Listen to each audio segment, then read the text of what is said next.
gardé un souvenir ému des Digitatrons, et notamment d'une grande panne qui avait eu lieu en 73 ou 74, qui avait été particulièrement redoutable et qui a conduit à revoir complètement le mode de production du COTRA.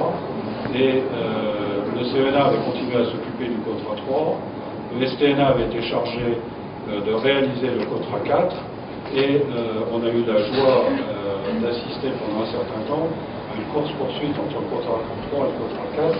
Il a fallu un moment arrêter les perfectionnements du COTRA 3 pour que le COTRA 4 arrive à rattraper et puisse être mis en activité. Voilà, tout ça pour vous dire que, avec mon œil, donc entre 71 et maintenant, j'ai eu le sentiment que pendant 30 ans, les positions de contrôle, c'était les positions à l'oreille. Ce qui renforce encore le poids de ce grand ingénieur. Alors bien sûr, sous l'habillage, les choses changeaient considérablement. Les Digitatrons, il y a le début et la fin, n'étaient pas les mêmes, les visuels non plus et autres. Mais, je dirais, le même look. Bon. Et j'ai vu arriver, tout récemment, une nouvelle révolution technologique, celle que vous connaissez aujourd'hui, celle qu'un certain nombre de jeunes, parmi les contrôleurs des électroniciens, certains d'eux ne connaissent que ça. Donc je crois que c'est quand même, je dirais, c'est le moment où moi je vois que les choses ont complètement changé. Et pour revenir à nos jeunes collègues, je ne pense pas qu'une exposition comme celle-ci soit uniquement l'occasion d'échanger des souvenirs un peu de type ancien combattant. J'ai toujours été très sensible au titre d'une émission télévision bien connue qui s'appelle Les Racines et les ailes. Je crois que les racines n'ont d'intérêt que si elles permettent de donner des ailes. Je crois que c'est ça qui serait important. Je voudrais mettre un peu en perspective toute cette exposition et ce qu'elle représente. Je me souviens d'un chaos, un week-end de Pentecôte en 1988, où des jeunes enfants avaient été recueillis par des hôtesses, des tas de gens avaient dormi dans les aérogares, notamment à Orly. Il y avait eu 4800 vols dans la journée. Je pense qu'aujourd'hui, vous dépassez les 8000 vols assez couramment, je dirais de manière très routinière. Et bien je vous souhaite aux jeunes qui nous suivent, d'être capables, le moment venu, s'il y en a besoin, de traiter 15 000 vols, et je dirais de manière aussi routinière. Je crois que c'est ça l'enjeu. C'est l'enjeu humain, c'est l'enjeu technologique, c'est l'enjeu de l'organisation, c'est l'enjeu des discussions avec les militaires, parce que rien ne se fera sans espace, on sait bien. Voilà. Et évidemment, le tout, je suis obligé de terminer comme ça, bien évidemment, dans une logique de développement durable, ça nous n'y échappons pas. Je vous remercie.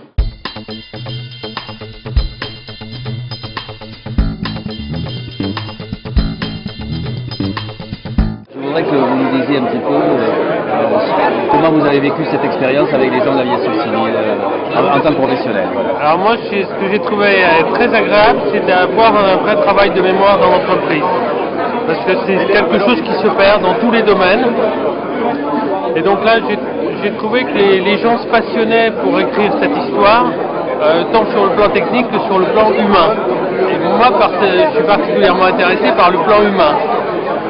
Donc j'ai trouvé que c'était un travail qui était bien réussi, où les gens ont mis beaucoup d'énergie.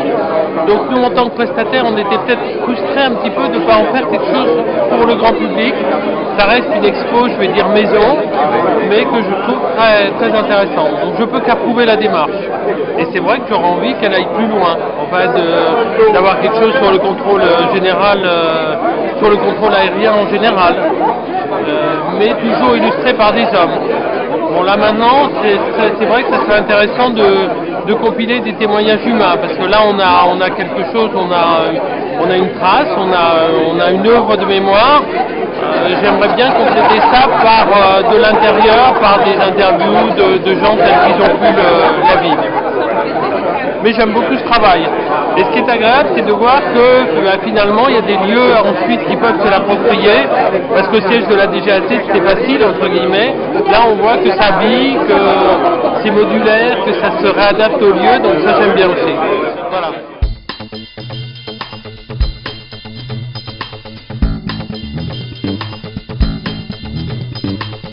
Monsieur Lambert, donc, qui a dirigé la navigation aérienne, j'aimerais que vous nous disiez un petit peu, pour notre mémoire, ce que vous pensez de la démarche qui a conduit à la réalisation de cette exposition de l'installation.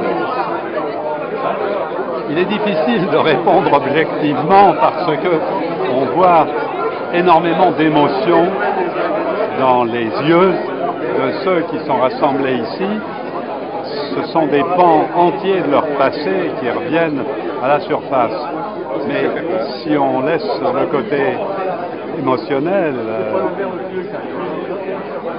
c'est tout à fait remarquable d'avoir préservé des documents, des équipements, des fragments d'une révolution technologique absolument extraordinaire qui a accompagné l'évolution du trafic, l'explosion du trafic aérien, la démocratisation du trafic aérien et progressivement on a vu le contrôle aérien, je dirais, passer d'une phase artisanale, sympathique, mais composée aussi d'éléments de risque, à une phase industrielle où la sécurité est traitée de manière systématique, professionnelle.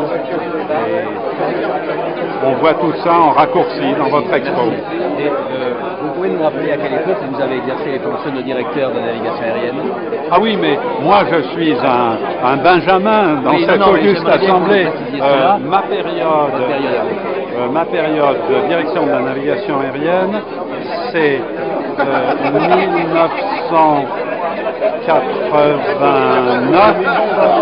1989-1994. Et quel est le souvenir le plus marquant de cette période? Celui qui vous revient le premier à la mémoire? Il y en a un qui est un mauvais souvenir. Il a été évoqué dans l'allocution de Thierry Révéron. C'est la Pentecôte, je crois bien que c'était 89.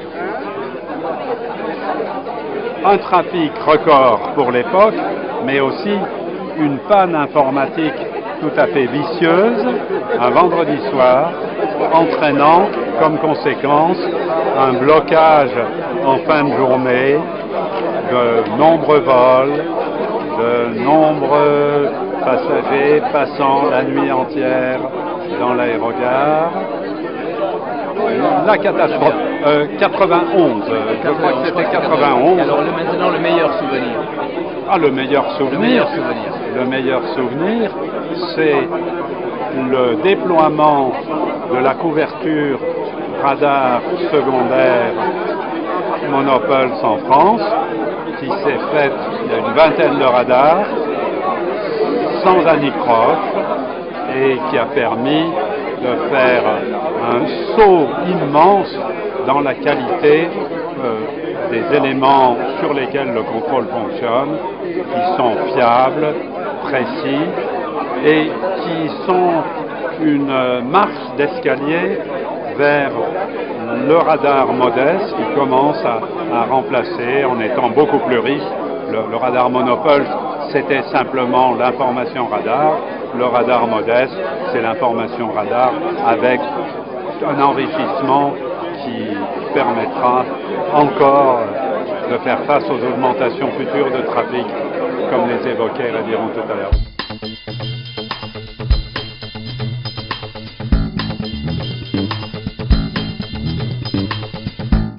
initiative particulièrement heureuse. Je ne sais pas si vous m'entendez dans le brouhaha. Oui, je trouve que c'est une expérience particulièrement heureuse. Ça permet à chacun de se rassembler autour de ce patrimoine que nous avons en commun. Et je crois que visiter les couloirs du temps tous ensemble, c'est toujours intéressant. Ça permet de consolider le lien social, et ici j'ai un grand plaisir à retrouver beaucoup d'anciens qu'on a croisés tous de notre jeunesse, et je crois que c'est une excellente occasion pour se faire.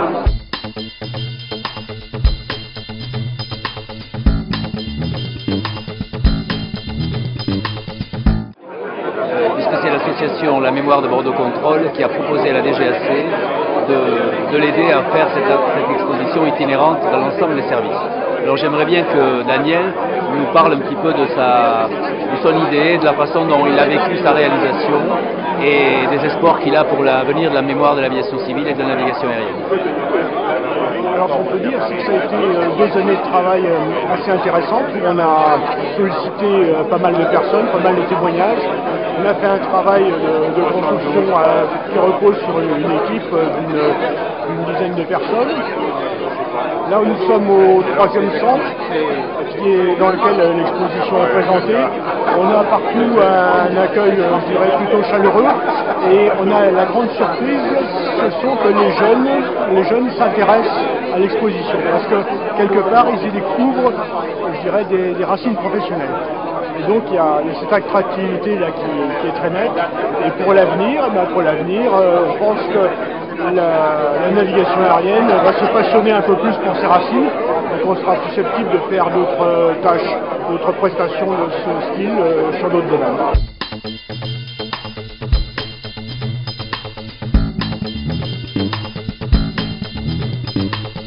Bernard Villemaud donc est contrôleur retraité de la navigation aérienne, et il a une autre particularité, c'est que c'est surtout un dessinateur. Il est très connu dans la maison pour avoir donc dessiné ses copains au travail, notamment lors des situations difficiles, des conflits sociaux, mais peut-être pas uniquement dans ces circonstances-là. Et il nous a fait l'amabilité, la gentillesse de nous autoriser à utiliser ses dessins pour illustrer, pour donner un petit peu de couleur et d'humour à l'exposition. Alors j'aimerais bien qu'il nous parle un petit peu de comment il a mené sa vie de dessinateur et de contrôleur de façon conjointe.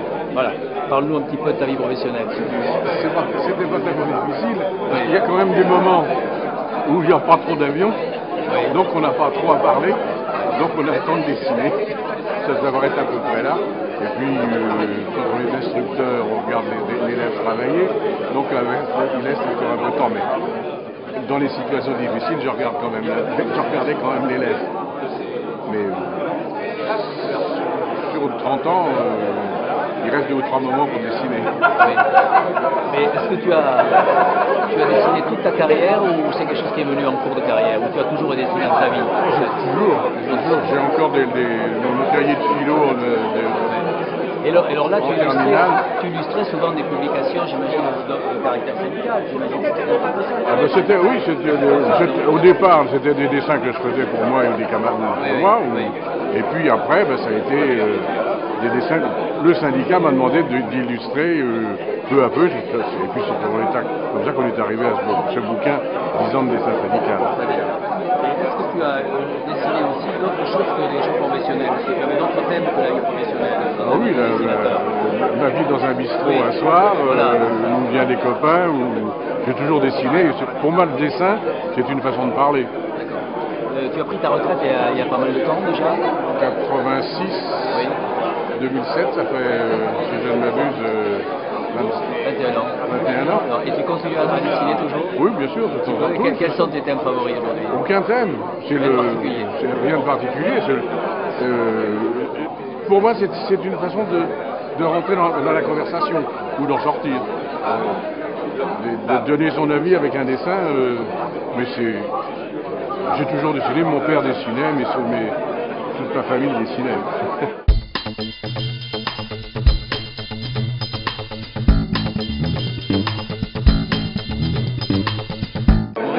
Donc fait partie de l'équipe qui a organisé l'exposition, qui a conçu l'exposition, et Maurice, qui est maintenant jeune retraité, son domaine, c'est le matériel. Et vous verrez que dans l'exposition, l'un des points qui attire les visiteurs apparemment de façon majeure, c'est les vitrines qui contiennent des objets.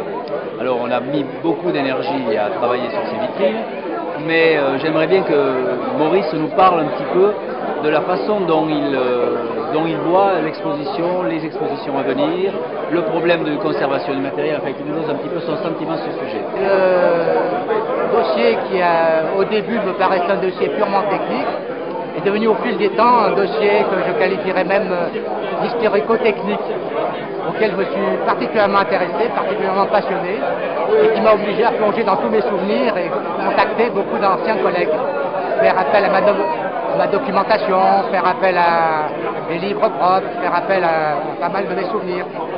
Et c'est un travail qui nous a demandé pas mal de recherches, à la fois pour trouver le matériel qui correspondait le mieux à l'époque, ce qui était assez difficile. Et malheureusement, on s'est assez comporté comme des barbares au sein de la navigation aérienne, parce qu'en gros, entre 1945 et 1975, on a à peu près tout jeté. Il a fallu vraiment creuser pour trouver quelques pièces rares à mettre en vitrine. Voilà. Maintenant, pour les autres choses, j'espère qu'on va pouvoir aller beaucoup plus loin. On a derrière la tête un projet au musée de l'air et de l'espace. Et j'espère qu'on va pouvoir, dans ces conditions, mettre vraiment en valeur notre métier et nos matériels. Et Dieu sait si on a des belles choses à montrer et à faire.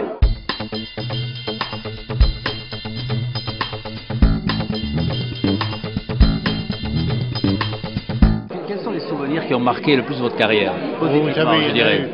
Il y en a eu parce que, en étant à la direction, pratiquement tous les conflits, il y a eu énormément de conflits à l'époque, je les ai vécus sur le terrain et avec les responsabilités pour les faire évoluer. Hein. C'est surtout ces points-là qui ont marqué, mais sinon, moi j'en ai retiré énormément de plaisir parce que ça a toujours été intéressant. Je dis que j'ai pu faire tout ce qui m'intéressait. J'ai fait de la réglementation, j'ai fait de la direction, j'ai fait un peu de tout. Hein. Et tout m'a intéressé et j'en ai gardé donc un excellent souvenir.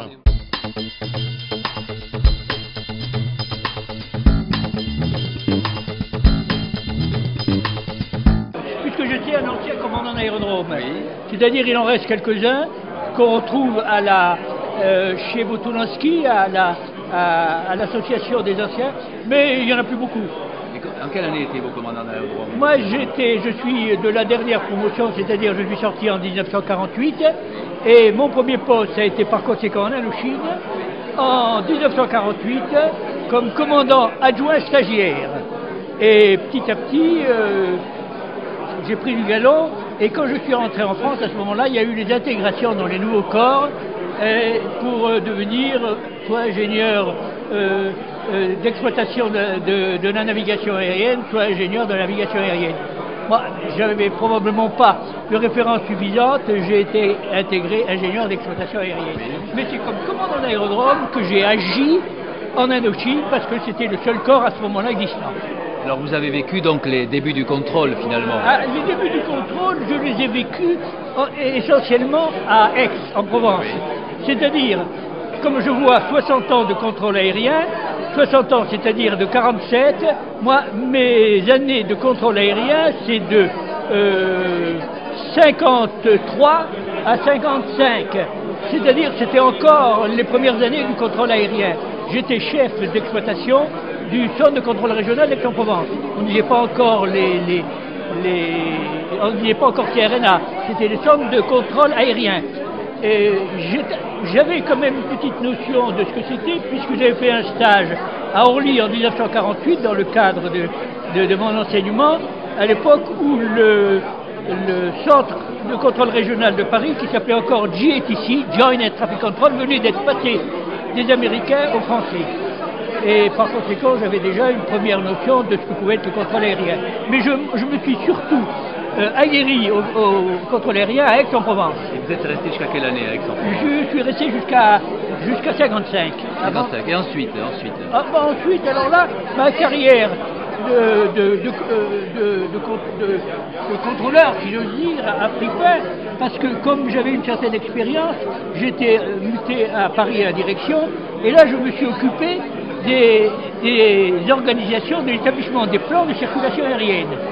Je crois que je suis un peu à l'origine du plan de circulation aérienne de la région sud-est, et puis ensuite j'ai été chargé des plans de circulation aérienne de la région parisienne, ce qu'on a appelé d'abord phase 2, dont j'étais à ce moment-là l'initiateur, phase 3, phase 4, la phase 4 qui a été une phase extrêmement importante et qui avait donné lieu d'ailleurs à des études assez importantes avec les militaires, à un exercice de simulation à Brétigny où il y avait des militaires, où il y avait d'ailleurs madame, la fille de monsieur Giraud qui était là. Et au moment où on est arrivé pour se faire avaliser en réunion plein air, les militaires, en l'occurrence le général Miltan, a dit que c'était inacceptable. Alors, j'ai repris, comme il y avait l'ouverture de Roissy qui allait arriver, en particulier avec la mise en service des Concorde, j'ai fait un plan, j'ai dressé un plan avec un groupe de travail qu'on a appelé la phase 3R, c'est-à-dire beaucoup moins ambitieux, mais qui permettait de démarrer Roissy. Et je crois que ce dispositif de circulation aérienne, je ne dirais pas qu'il est toujours en vigueur, mais c'est sa trame générale qui est toujours la même. Il y a eu un certain nombre de rajouts, il y a eu un certain nombre de modifications, mais la trame reste celle que j'avais élaborée à cette époque, en 1970. Et ensuite, alors quel a été le reste de votre carrière? Dans le reste de ma carrière, alors, j'ai changé je me suis occupé aussi beaucoup du Concorde. J'étais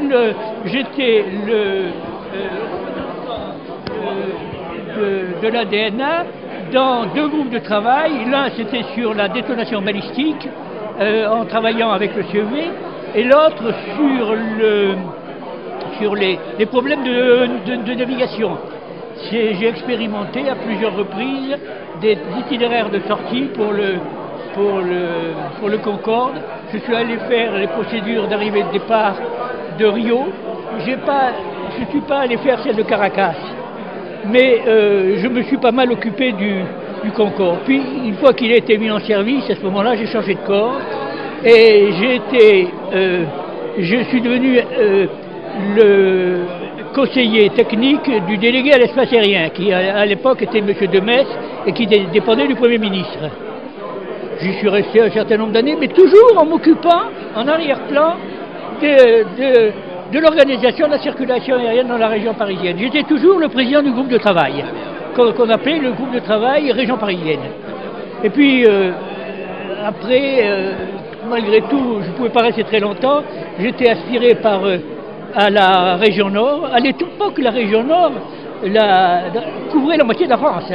C'était l'époque où il y avait 3 DRAC, des directions régionales. Il y avait 3 DRAC. Et alors, la DRAC d'ici, elle était particulièrement importante. En particulier, moi, on m'avait donné le département, j'avais un département un peu vaste, et en particulier, il y avait le département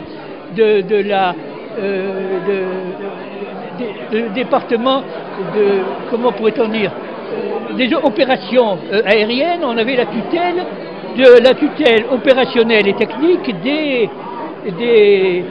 avions de transport publics, sauf celle d'Air France. C'est à ce titre-là d'ailleurs que moi j'ai mis en service, c'est sur mes rapports qu'on a mis en service le premier 747 de cette compagnie qui en a toujours des 747. Elle m'échappe maintenant, Corsair. Donc en fait, finalement, vous avez terminé votre carrière à la DAC Nord. J'ai terminé ma carrière à la DAC Nord. Vous avez, au fond, passé l'essentiel de votre carrière dans le domaine de la navigation et de la circulation aérienne, l'essentiel. C'est-à-dire, une première partie dans l'exploitation même, j'étais devenu carrément contrôleur, j'étais capable de remplacer n'importe quel contrôleur au pied levé. J'ai tué d'ailleurs le plotting, etc. Puis alors ensuite, ça a été dans la conception. Je me suis senti, et on m'a ressenti davantage un esprit de stratégie plutôt que de tactique. C'est-à-dire que quand un projet paraissait à peu près au point, avait été bien, on le passait quelqu'un d'autre pour pouvoir l'appliquer. Et ça, moi, ça correspondait bien à votre tempérament. À un tempérament de stratège plutôt que de tacticien.